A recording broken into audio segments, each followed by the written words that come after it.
Okay, तो हम लोग स्टार्ट करते हैं एंटी एरिथमिक ड्रग्स। जैसा कि हम लोगों ने मॉर्निंग में डिस्कस किया कि जो प्रॉब्लम्स हैं एरिथमिया को लेकर वो कैसे जनरेट होती हैं, उनके क्या क्या रीज़न रहते हैं, उसके चलते ये इश्यूज होते हैं, और फिर ये जो इश्यूज हैं इनको हम कैसे रिकवर करें। बिकॉज एरिथमिया जैसे हम लोगों ने देखा है तो एक स्टेज पे इसको कंट्रोल करना बहुत ही मुश्किल है या ये इम्पॉसिबल है। बिकॉज हार्ट जो एक अपने आप काम कर रहा है, वॉलंटरी एक्शंस हैं, अगर आप उनको इनवॉलंटरी जो काम है अगर आप उसको चेंज करेंगे तो फिर उसमें उसको कंट्रोल करना मुश्किल है। और ये सब जो कंडीशन है, एक रीज़न तो ये है कि उसको कंट्रोल करना मुश्किल है, रीज़न ये है कि जो कॉम्प्लेक्सिटी है उसके जनरेट होने से ये सारे इश्यूज हुए हैं। तो ऑलरेडी इस टाइम पर जो बॉडी है वो कॉम्प्लेक्सिटी में है और दिस इज द कंडीशन। पर उसके बाद भी ड्रग्स है हमारे पास और ड्रग्स काम करती हैं, और एक पर्टिकुलर स्टेज पे अगर सही ढंग से डायग्नोसिस हो गया है और एक पर्टिकुलर डोज मिला है तो ये जो कंडीशन है उससे रिकवरी रेट है। तो देखते हैं हम कौन कौन सी ड्रग्स हैं, individual drugs for anti arrhythmic action. तो जैसे हम लोगों ने स्टडी किया जो मैकेनिज्म्स हैं डिफरेंट, तो उनमें हम लोगों ने देखा कि सोडियम, पोटेशियम और कैल्शियम, ये तीन आयन ऐसे हैं जिनका रोल प्ले होता है। सोडियम और पोटेशियम चैनल है वो काम करता है, जो कैल्शियम है आप लोगों ने देखा है कि जैसे जो कैल्शियम है अगर ज़्यादा रह जाएगा तो वो कॉन्ट्रैक्टिलिटी को बढ़ाएगा, ठीक है, डिगॉक्सिन की टॉक्सिसिटी, ठीक है, बहुत सारी चीज़ें हैं। तो finally the anti arrhythmic drug act by blocking myocardial sodium, potassium, and calcium channels. Some have the additional or even the primary autonomic effects. The classification of antiarrhythmic drug has been difficult because many drugs have more than one action. जो classification है already हम लोगों ने discuss किया है, तो उसमें जो ड्रग्स हैं उनको जैसे आप देखेंगे तो वो जो ड्रग्स हैं ऑलरेडी कहीं और पे भी यूज है, उनका मल्टीपल यूज है। अभी हम लोग जो ड्रग देखेंगे जो क्विनिडीन है, तो जो क्विनिडीन है वो सिंकोना बार्क से आइसोलेट किया गया था, हर्बल ड्रग है। और जैसा कि पता चला कि जो क्विनिडीन है उसको जो डिस्कवरी हुई थी वो एंटी मलेरियल एक्शन उस पर चेक किया गया था। फिर जब स्टडीज हुई तो पता चला कि इसका एंटी एरिथमिक एक्शन भी है, तो फिर वहां इसका ज्यादा यूज होने लग गया यहाँ पर। The classification of antiarrhythmic drugs has been difficult because many drugs have more than one action. So Vaughan, Williams and Singh in 1969 proposed a four-class system which takes into account the primary electrophysiological action of a drug that may serve to indicate the type of the clinical effect and therapeutic utility. However, different drugs within a class have their own specific set of properties. तो जो electrophysiological actions हैं drug के वो depend करते हैं कि क्या जो क्लिनिकल कंडीशन है क्या है, किस डोज में उसको यूज में लेना है, तो उसके अकॉर्डिंग जो क्लासिफिकेशन है दिया गया है। तो इसमें जो क्लास है दैट इज क्लास फर्स्ट, और इसमें भी एक सब क्लास है फर्स्ट ए। उसके जो ड्रग्स हैं उनको हम लोग देखते हैं। The primary action of the drug in this class is to limit the conductance of sodium and potassium across the cell membrane. A local anesthetic action. They also reduce the rate of phase for depolarization in automatic cell. तो जैसे हमने discuss किया तो main जो इनका action है sodium, potassium और calcium पे रहेगा। जो क्लास फर्स्ट है वो फोकस होगा सोडियम और पोटेशियम पर। The subclass first A containing the oldest antiarrhythmic drugs, that is quinidine and procainamide. ये लॉन्ग टाइम से इस डिजीज को ट्रीट करने के लिए काम में ली जा रही हैं ड्रग्स, क्विनिडीन एंड प्रोकेनामाइड। और इनका जो एक्शन है वो जैसे लोकल एनेस्थेटिक होता है वैसे ये एक्शन है कि मान लीजिए जैसे कोई बहुत ज़्यादा वाइब्रेशन की वो कंडीशन है तो कुछ टाइम के लिए ये ड्रग जाकर उसे क्वाइट करेंगी और उसका जो एक्शन है उसे रोकेंगी। So these drugs, that is the quinidine and procainamide, are open state sodium channel blocker which also moderately delay the channel recovery. Channel recovery time is 1 to 10 seconds, suppress the AV conduction and prolong the refractiveness. तो जैसे हम लोग focus करें तो mainly change क्या हो रहा था कि फेज 4 डिपोलराइजेशन, वहीं पर ये चेंज हो रहा था, या तो वो अर्ली हो रहा था या डिलेड आफ्टर डिपोलराइजेशन था जो मॉर्निंग में हम लोगों ने देखा। तो यानी कि रेस्टिंग मेम्ब्रेन जो पोटेंशियल है वो आने में टाइम लग रहा था, और अगर एक बार आ गया है तो बहुत जल्दी ही नेक्स्ट जो एक्शन पोटेंशियल है वो स्टार्ट हो जाता था। अब ये जो प्रॉब्लम है इसके लिए जो एवी कंडक्शन है वो इन ड्रग से सप्रेस होता है और जो रिफ्रैक्टिव पीरियड है वो बढ़ जाता है, क्योंकि जब तक एक बार रेस्टिंग मेम्ब्रेन जो पोटेंशियल है स्टेबलाइज नहीं होगा तो भी इश्यू रहेगा। The sodium channel blockade is greater at higher risk, higher frequency. The premature depolarization is affected more. These actions serve to extinguish ectopic pacemaker that are often responsible for the triggered arrhythmias and abolish re-entry by converting unidirectional block to bidirectional block.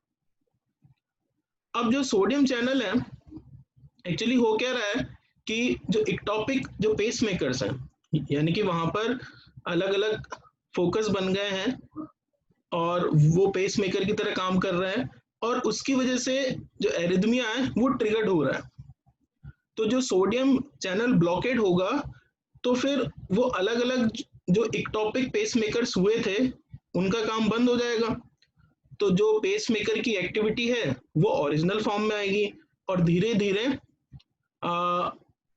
जो conversion था वो ठीक होगा, re entry होने लग गया था वो भी कन्वर्ट होगा, यानी कि जो एक्शन है वो रिवर्स होने लगेंगे जो कंडीशंस वर्स्ट हो गई थी। Now the first drug is quinidine. तो क्विनिडीन सल्फेट टैबलेट्स हैं, आते हैं इसके USP 200 mg। So it is a dextroisomer of the antimalarial alkaloid quinine found in cinchona bark. In addition to sodium channel blockade, quinidine has the cardiac antivagal action, which augment the prolongation of atrial effective refractive period and minimize refractive period disparity of atrial fibers.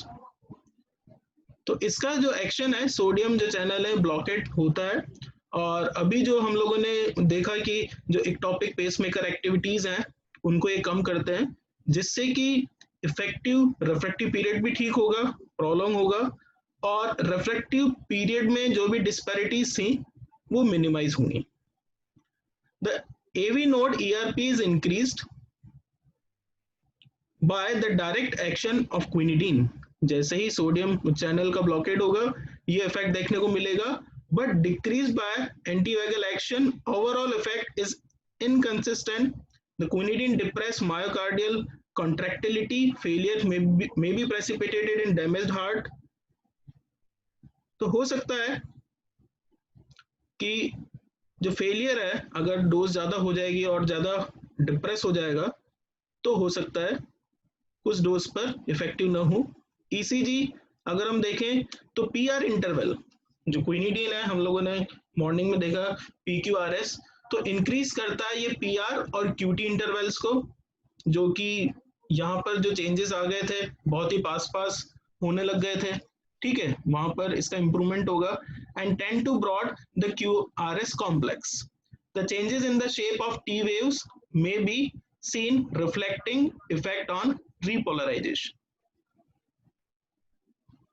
Mechanism of action: the quinidine block myocardial sodium channel in open state, reduce the automaticity and maximal rate of zero phase depolarization in frequency dependent manner. The prolongation of action potential duration is due to the potassium channel block, while lengthening of effective refractive period is caused by its moderate effect on recovery of sodium and potassium channel. At higher concentration, it also inhibit L type calcium channels. तो इसका जो starting है, सबसे पहले इसका जो action show होगा sodium channels पर होगा, और इसके चलते जो ऑटोमेटिसिटी है वो कम होगी, जो बढ़ गई थी, और एक्शन पोटेंशियल का जो ड्यूरेशन है वो भी बढ़ेगा, क्योंकि जो पोटेशियम जो चैनल है वहां पर भी ब्लॉकेड हो रहा है। और फाइनली इनका जो एक्शन है, अगर ज्यादा डोज दी जाए तो कैल्शियम चैनल्स पर भी देखने को मिला है। The quinidine decrease the availability of sodium channel as well as delays their reactivation. The other action of quinidine are fall in BP due to the weak adrenergic blockade and direct cardiac depression. Decreased skeletal muscle contractility, augmented uterine contraction, vomiting, diarrhea, neurological effect like ringing in ears, vertigo, deafness, visual disturbances and mental changes, जिसको हम कहते हैं सिंकोनिज्म like.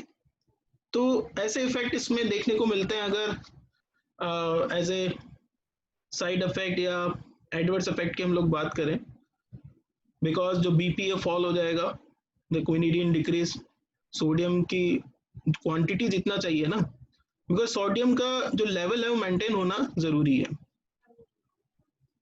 अगर वो level कम हो जाएगा तो ये सारे इफेक्ट देखने को मिलते हैं, मेंटल चेंजेस हो जाएंगे, बहुत सारे इफेक्ट हैं, कानों में घंटियां बजने लगेंगी, लिखा है ना इसमें, रिंगिंग ऑफ इन ईयर्स, ठीक है, वर्टिगो, डीफनेस, सुनाई कम देगा, देखने में प्रॉब्लम आएंगी, बिकॉज सोडियम का लेवल बहुत इंपॉर्टेंस रखता है। Like it's levo isomer, it has anti malarial action. तो एक्चुअली ये दो आइसोमर हैं, तो जो लीवो आइसोमर है उसका मेन काम एंटी मलेरियल है, तो इसका भी एक्शन है, and has been use as the parental alternative to quinine for falciparum malaria. तो आईवी इसका यूज किया जाता है फॉल्सिफेरम मलेरिया के लिए। ड्रग इंटरैक्शन अगर हम लोग देखें, rise in blood level and toxicity of digoxin due to displacement from the tissue binding and inhibition of P glycoprotein mediated renal and biliary clearance of digoxin। तो अगर इसके साथ में डिगॉक्सिन चल रहा है, क्योंकि एंटी एरिथमिक ड्रग है, आगे हम लोग इसको डिस्कस करेंगे, ये भी ड्रग आएगी, तो दोनों का अगर साथ में कॉम्बिनेशन चल रहा है तो ये डिगॉक्सिन के ब्लड लेवल को राइज कर देती है, बिकॉज आपको पता है कि कुछ जो ड्रग जाती है वो बाइंड करती है, ठीक है, तो यहाँ पर जो डिस्प्लेसमेंट है वो होगा, और उसके चलते जो पी ग्लाइकोप्रोटीन है इनहिबिशन होगा, तो जो एक्सक्रीजन है वो नहीं हो पाएगा, और उसके चलते डिगॉक्सिन लेवल बढ़ेगा। Marked fall in BP in patient receiving vasodilators. अगर वासोडाइलेटर चल रहे हैं, नाइट्रेट्स है, कैल्शियम चैनल ब्लॉकर है, ठीक है, हम लोगों ने देखे हैं, हाइड्रोलेजीन है, तो इस टाइप की अगर ड्रग चल रही है पेशेंट को, तो फिर बीपी बहुत ज्यादा इसमें फॉल हो सकता है। Risk of torsades de pointes is increase by hypokalaemia caused by diuretics. अब कोई पेशेंट है, हाइपरटेंशन चल रहा है उसको, अगर एरिथमिया की कंडीशन बन गई है, तो डायूरेटिक्स अगर चल रहे हैं तो ऑलरेडी जो पोटेशियम लेवल है कम है, अगर आपने इसको स्टार्ट कर दिया तो हाइपो जो कैलेमिक जो कंडीशन है वो बनेगी, और जो पोटेशियम है उसका लेवल डिस्टर्ब होने से ऑलरेडी हम लोगों ने देखा है कि जो ईसीजी पर इफेक्ट आएगा, और उसके चलते जो इफेक्ट है वो टोरेसिटीज डी पॉइंटीज वाला होगा, जो हम लोगों ने मॉर्निंग में देखा है कि सारा जो इंटरवल है वो चेंज हो जाएगा और बहुत ईसीजी जो है क्यूआरएस कॉम्प्लेक्स और एसटी क्यूटी इंटरवल, वहां पर दोनों में इफेक्ट देखने को मिलेगा. The synergistic cardiac depression with beta blockers, verapamil and potassium salt. Cardiac depression जो बीटा ब्लॉकर अगर चल रहा है तो एक सिनर्जिस्टिक इफेक्ट मिलेगा, यानी कि जो बीटा ब्लॉकर है वो भी डिप्रेस करेंगे और ये भी उसको इंप्रूव करेगा. The quinidine inhibit CYP2D6, prolong T half of propafenone and inhibit the conversion of codeine to morphine. तो ये एक इसका इफेक्ट देखने को मिला है. प्रोपाफेनोन अगर ड्रग चल रही है तो उसका टी हाफ ये बढ़ा देगा और जो कोडीन है उसको मॉर्फिन में चेंज नहीं होने देगा. यूजेस अगर हम देखें, दो the quinidine is effective in many atrial and ventricular arrhythmias, it is seldom used now because the risk of adverse effect including that of the Toracides D pointes, sudden cardiac death, ventricular fibrillation, idiosyncratic angioedema, vascular collapse and the thrombocytopenia are seen. Now in dose of 100 to 200 mg thrice a day, the quinidine may rarely be used in maintaining sinus rhythm after the termination of atrial fiber and atrial flutter. The quinidine sulfate and these are the drug of choice. Now the next drug is the procainamide. तो हम लोगों ने जैसे देखा जो first class है, सब class है, उसमें दो ड्रग है मेनली, एक क्विनिडीन और सेकेंड वन इज प्रोकेनामाइड. तो प्रोकेनामाइड अगर हम लोग देखें, it is hourly active amide derived from the local anesthetic procaine, है ना. तो प्रोकेन, लीडोकेन, ये सब लोकल एनेस्थेटिक्स हैं. और जो प्रोकेन है वो इस कंडीशन में यूज में लिया जाता है with cardiac electrophysiological action almost identical to those of quinidine, यानी कि slope of zero phase depolarisation है, इसको स्लो करेगा, and impulse conduction, prolongation of action potential duration, effective refractory period, QRS complex and QT interval. क्योंकि जैसे ही जो problem होने लगी थी तो ये सब शॉर्ट हो गया था, बहुत जल्दी बन रहा था, तो धीरे धीरे जो प्रोलॉन्गेशन है वो होगा और जीरो फेज को ये स्लो करेगा. Significant differences between the two अगर हम देखें तो प्रोकेनामाइड और क्विनिडीन में डिफरेंस क्या है? It is less effective in suppressing the ectopic automaticity. तो जो क्विनिडीन का काम था कि जो इक्टोपिक सेंटर्स वहां पर जो क्रिएट हो गए थे उनको वो हटा रहा था, सोडियम के ऊपर ज्यादा काम कर रहा था, उसके कंपैरिजन में ये लेस इफेक्टिव है. It cause mark depression of contractility, less mark depression of contractility and AV conduction, antivagal action is absent. It is not an blocker, cause less fall in BP at high doses. Fall in BP is due to ganglionic blockade. Pharmacokinetics and doses. Oral bio availability of procainamide is about 75%. Viability अच्छी है इसकी. Peak plasma concentration occurs in 1 hour. It is metabolized in liver primarily by acetylation to N-acetyl procainamide. तो जो pharmaco जो kinetic aspect है उसके हिसाब से इनका पाथवे है, एसिटाइलेशन है. तो बहुत सारे पाथवेज हैं फार्माको काइनेटिक्स में, आप लोगों ने पढ़े हैं,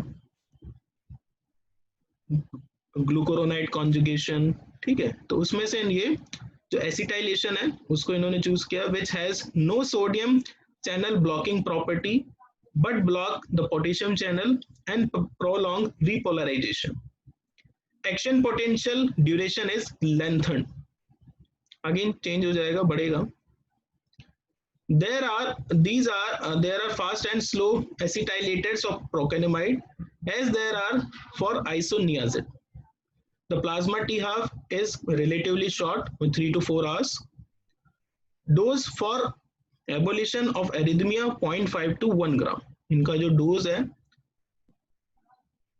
500 mg या 1 ग्राम ओरल। इंट्रामस्कुलर रूट से अगर आप दे रहे हैं 0.25 to 500 mg every 2 hours, 500 mg loading dose, 25 mg per minute injection और followed by 2 mg per kilogram per hour। Maintenance dose actually required होता है, थोड़ा लॉन्ग टर्म के लिए चलेगा ट्रीटमेंट, तो 500 gram for every 4 to 6 hours. Formulation है इसके प्रोनेस्टाइल 25 mg tablet 1 gram per 10 ml injections। Now the adverse effect gastrointestinal tolerance of procainamide is better than the quinidine। तो जो क्विनिडीन के चलते जो प्रॉब्लम हो रही थी उससे कम इसमें होगी, बिकॉज इसका GIT टॉलरेंस ठीक है। नोजिया एंड वॉमिटिंग होगा, CNS weakness, mental confusion, hallucinations are noted at higher doses। Flushing, hypotension are seen at rapid IV injection। The cardiotoxicity, ability to cause the toricities, D-pointies are similar। Hypersensitivity reaction, rashes, fever, angioedema, agranulocytosis, aplastic anemia is rare। Long-term high dose of procainamide therapy can cause lupus erythematosus, especially in slow acetylators। Use the procainamide is occasionally used to terminate monomorphic ventricular tachycardia and some supraventricular arrhythmias।